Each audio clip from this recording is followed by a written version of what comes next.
তোমাদের সাথে আজকে শেয়ার করব সপ্তমীর ব্লগ।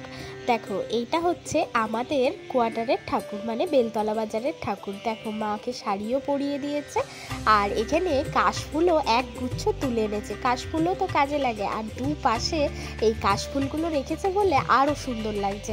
তো এখানে সমস্ত ঘট প্রতিষ্ঠা করবে, তো সেই জন্য সাজিয়েছে এইভাবে।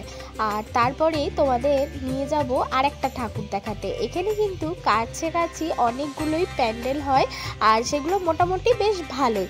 তো এটা হচ্ছে ত্রিবেণী টিস্যুর পুজো, মানে তোমাদের দাদা ভাইয়ের অফিসের পুজো। তো এখানে তো মিনি ব্লগ তোমরা দেখেছো, তো চলো আর একবার তোমাদের দেখিয়ে আনি। এটা হচ্ছে অনেক বড় একটা মাঠ, তো মাঠের পরেই হচ্ছে প্যান্ডেল, আর এক পাশে ছোট্ট করে মেলা বসেছে। তো চলো আমাদের সাথে তোমরাও দেখো।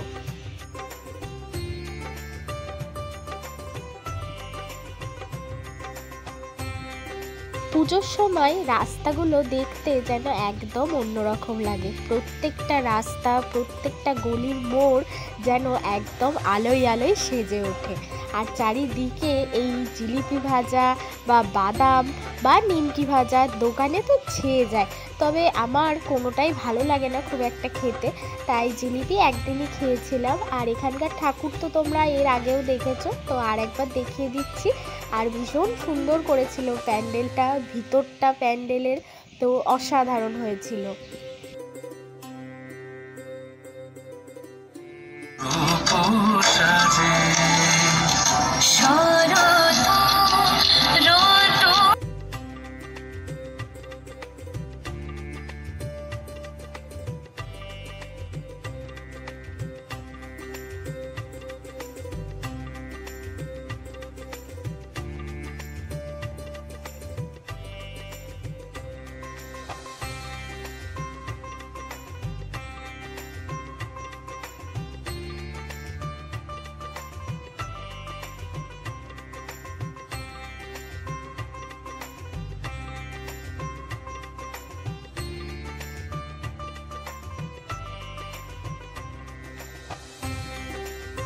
তারপর এখানে চলে এসেছি আর একটা প্যান্ডেল দেখতে। তো এই প্যান্ডেলটাও কিন্তু ভীষণ সুন্দর করেছিল, তবে লাইটটা একটু কম ছিল, আর ভিতরে অনেকটা লাইট ছিল। তো এই যে আমিও এগিয়ে যাচ্ছি ওদিকে।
এই প্যান্ডেলটা আবার আমার কাছে খুব ভালো লেগেছে, তবে তোমাদের দাদা ভাইয়ের কাছে এটা অতটা ভালো লাগেনি, এর থেকেও একটা সুন্দর প্যান্ডেল লেগেছে। তো চলো সেটাই তোমাদের দেখাতে নিয়ে যাব। সেটা হচ্ছে এই প্যান্ডেলটা, ভিতরটা একদম গ্রামের যে পুরনো দিনের ঘর একদম সেটাকেই তুলে ধরেছে। আর এই প্যান্ডেলটা বাইরের থেকে দেখে যেমন মনে হচ্ছে, ভিতরটা কিন্তু একদমই আলাদা। তো চলো এখানে দাঁড়িয়ে আগে একটু ফুচকা খেয়ে নিই, ফুচকা খাওয়ার পরে তারপর তোমাদের দেখাবো।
সব শেষে আজকে আমরা খেলাম হচ্ছে কাটলেট আর চিকেন রোল। তো তোমাদের ভিডিওটা কেমন লাগলো অবশ্যই সেটা কমেন্ট করে জানিও। সবাই ভালো থেকো, সুস্থ থেকো, আর আজকের মতো টাটা।